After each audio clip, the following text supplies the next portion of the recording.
Hello student, तो अभी जो हम लोग क्वेश्चन करने वाले हैं वो क्वेश्चन है calculate average velocity bye Maxwell equation of distribution of molecular velocities. अभी हम एवरेज वेलोसिटी को फाइंड करने वाले हैं, सीए जिसको बोलते हैं। सीए कैसे कैलकुलेट करते हैं, तो हमें पता है कि एवरेज वेलोसिटी किसको बोलते हैं। वेलोसिटी के केस में सारे वेलोसिटीज को जोड़ने के बाद उसका एवरेज निकालना, यानी कि जितने नंबर ऑफ स्पीड्स होंगे, नंबर ऑफ मॉलिक्यूल्स होंगे, उनसे जब उसको डिवाइड कर देंगे तो उसको हम लोग एवरेज वेलोसिटी बोलते हैं। तो इसको हम ऐसे लिख सकते हैं, average velocity can be defined as the sum of the speed of all the gases molecules and total number of molecules. को हम लोग मैथमेटिकली किस तरह से लिख सकते हैं, इस स्टेटमेंट को हम लोग मैथमेटिकली इस फॉर्म में लिख सकते हैं कि सीए किसको मान रहे हैं हम लोग, एवरेज वेलोसिटी को यहाँ पर हम सीए कर रहे हैं, ठीक है। बराबर में हमारा हो जाएगा C1, यानी कि स्पीड हो जाएगा एवरेज वेलोसिटी 1, उसके बाद वेलोसिटी किसी दूसरे मॉलिक्यूल का, वेलोसिटी किसी तीसरे मॉलिक्यूल का, ऐसे ही करते करते हम लोग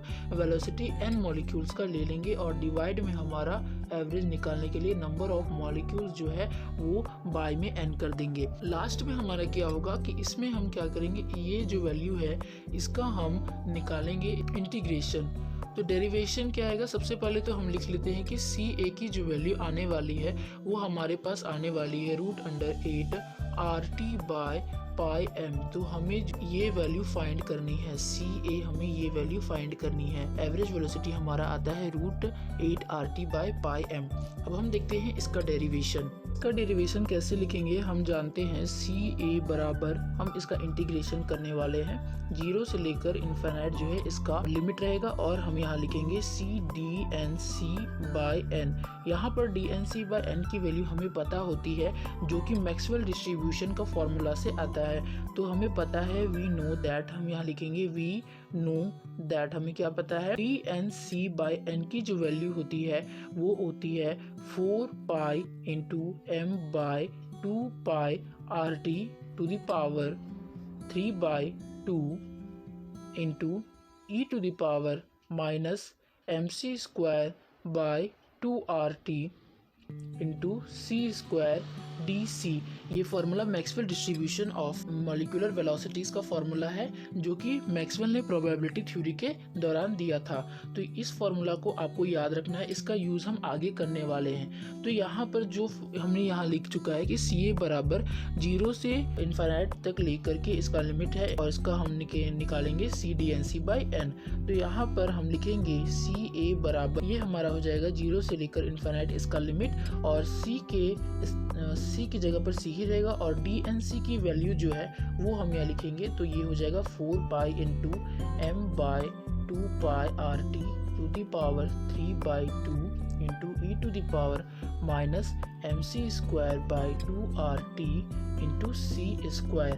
और क्योंकि अगर हम केवल DNC की वैल्यू लिखते हैं तो ये हो जाएगा, और या तो चाहे आप ये भी लिख सकते हैं, नहीं तो आप यहाँ पर n करो और डिवाइड में भी n कर दो। आगे जाकर के हम इसको क्रॉस कर देंगे तो ये हट जाएगा। तो हमारे पास सी ए की वैल्यू क्या आ जाएगी, हम यहाँ पर जो कांस्टेंट टर्म्स है उसको बाहर निकालेंगे। तो हमारे पास कांस्टेंट टर्म हो जाएगा 4 पाई इंटू में n जो हम पीछे लिख चुके थे वो, और हमारा पास कांस्टेंट आता है m by 2 pi RT to the power 3/2। इसमें कहीं पर भी c है नहीं, इसीलिए इसको हम कांस्टेंट मान रहे हैं। और जो हमारे पास बच गया है वो हम अंदर लिखेंगे e to the power minus mc² by 2RT। इसमें देखिए यहाँ पर c है, इसीलिए ये वेरिएबल है, और हमारे पास इनटू में है c का क्यूब। और ये DCC का क्यूब कैसे आया, यहाँ पर देखिए, यहाँ पर हमारे पास क्वेश्चन में पहले से c था और लास्ट में c² जो फॉर्मूला से लाए थे वो, जब ये दोनों को इंटू किया जाएगा तो हमारे पास c का क्यूब आ जाएगा। डिवाइड में हमारे पास है n, ये 0 से लेकर इसका इन्फिनिट तक लिमिट चलेगा, तो ये n से हम ये n क्रॉस कर देंगे। अब हमारे पास जो फॉर्मूला है आ जाएगा। तो अब हम इसको लिख सकते हैं सी ए बराबर, जो भी कांस्टेंट है वो 4 pi into m by 2 pi RT का पावर 3/2, और ये लिमिट हो जाएगा 0 से इन्फिनिट तक लेकर e to the power minus mc² by 2RT into c³ DC। ये हमारे पास वेरिएबल है और ये हमारे पास कांस्टेंट है। अब हम क्या करेंगे, इसका इंटीग्रेशन करेंगे। हम यहाँ पर सपोज करेंगे लेट m/2RT, इसको हम a मान लेंगे, प्लस m/2RT को हम a मान ले रहे हैं। तो हमारे पास अब जो वैल्यू आएगी 4 पाई इंटू, इसको हम a में कन्वर्ट नहीं करेंगे ताकि आपको कोई दिक्कत ना हो, इसको वैसे ही रहने देते हैं, बाद में फिर a की वैल्यू लिखनी पड़ेगी। बस इस वैल्यू को हम आसान करने के लिए a मान रहे। तो हमारे पास आ जाएगा m/2 पाई RT का पावर 3/2। अब यहाँ पर हम क्या करेंगे, यहाँ पर a की वैल्यू पुट करेंगे तो e टू द पावर, यहाँ पर जो माइनस mc² है तो m/2RT, इस वैल्यू को हम a मान रहे हैं। तो यहाँ हो जाएगा माइनस में a और c² इंटू हमारा c³ dc है, क्योंकि इस वैल्यू का जो है हमें पता है इसकी वैल्यू क्या आने वाली, इसकी इंटीग्रेशन की वैल्यू। ये वैल्यू आपको याद करनी पड़ेगी, क्योंकि आप जब इसको निकालने के लिए बैठोगे तो ये बहुत लंबी वैल्यू आने वाली है, इसीलिए आप इस वैल्यू को याद कर लेना। एग्जाम में उतना लिखना नहीं है, इसलिए इस वैल्यू को आप याद कर लेना। और इसकी वैल्यू होती है 1/2a²। जब आप e to the power minus ac² into c³ dc का इंटीग्रेशन करते हो तो आपके पास 1/2a² आता है। अब हमारे पास क्या आ जाएगा, ca आ चुका है 4 पाई इंटू m/2 पाई RT का पावर 3/2। हम इसको लिख सकते, इंटीग्रेशन अब जो है वो नहीं रहेगा, इंटीग्रेशन नहीं रहेगा। यहाँ पर हमारा वैल्यू आ चुका है 1/2a²। हम लिखेंगे now putting the value of a की वैल्यू अब पुट करनी है। ये ca हमारे पास हो जाएगा 4 पाई इंटू m/2 पाई RT का पावर 3/2, और यहाँ पर हमारे पास गुना में है 1/2 इंटू a की वैल्यू हमने क्या मान रखा था, m/2RT। a की वैल्यू हमने माना था m/2RT, तो यहाँ पर a की वैल्यू हम लिखेंगे m/2RT, और क्योंकि a का स्क्वायर है तो इसका स्क्वायर हो जाएगा। अब आगे क्या करेंगे, जो भी वैल्यू हमारे पास पहले से है वो लिखेंगे। इसको हम क्या करेंगे ना, इसको फ्लिप कर देंगे, यानी कि 2 पाई RT ऊपर आ जाएगा और m जो है हमारा वो नीचे आ जाएगा।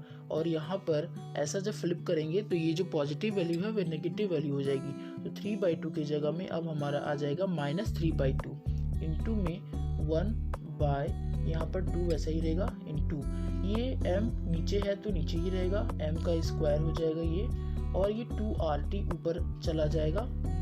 जब ये आप पढ़े होंगे डिवाइड में डिवाइड रहता है तो ये वैल्यू ऊपर चली जाती है, तो 2RT का स्क्वायर हो जाएगा।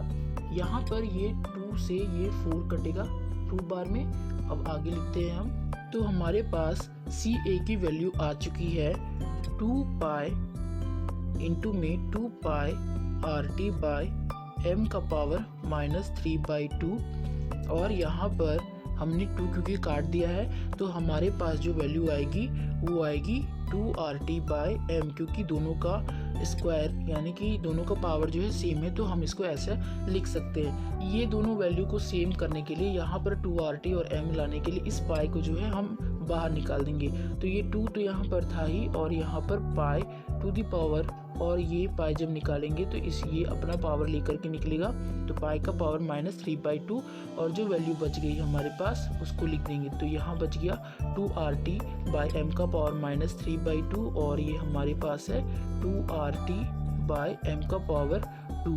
अब क्योंकि वैल्यूज जो है बेस जो है सेम है, बस इनके जो पावर है वो अलग अलग है तो ये जुड़ जाएंगे पावर।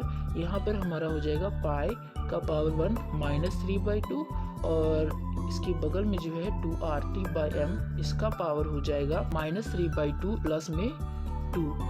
तो इसको जब सॉल्व करेंगे हम तो हमारा आएगा 2 इंटू पाई को जब आप सॉल्व करोगे तो ये हमारे पास वैल्यू आने वाली है -1/2। इसको जब आप सॉल्व करोगे तो ये हो जाएगा 2RT बाई m, इसका पावर हमारे पास आएगा, इसको करोगे 2 2 4, ये हमारे पास हाफ आने वाला है। इसको हम लिख सकते हैं -1/2 है, इसीलिए इसका जो है पाई को हम नीचे ले जाएंगे और इसका पावर 1/2 लिख देंगे। माइनस को हटाने के लिए हमने क्या किया, पाई को जो है वो नीचे लेकर के चले गए, तो 2/पाई टू द पावर हाफ हो जाएगा, और ये इंटू में हमारा हो गया 2RT बाई m का पावर हाफ। क्योंकि इसका पावर हाफ और इसका पावर हाफ है तो हम इसको ऐसे लिख सकते हैं 2 इंटू, क्योंकि बेस जो है अलग अलग है और यहाँ पर पावर इस बार सेम है तो इसको हम साथ में लिख सकते हैं। ये लिख करके हम ये लिख देंगे हाफ। अब इस 2 को ना हम इस तरह से लिख सकते हैं, देखो 2 को हम ये लिख सकते हैं 2 का स्क्वायर इंटू में 1/2।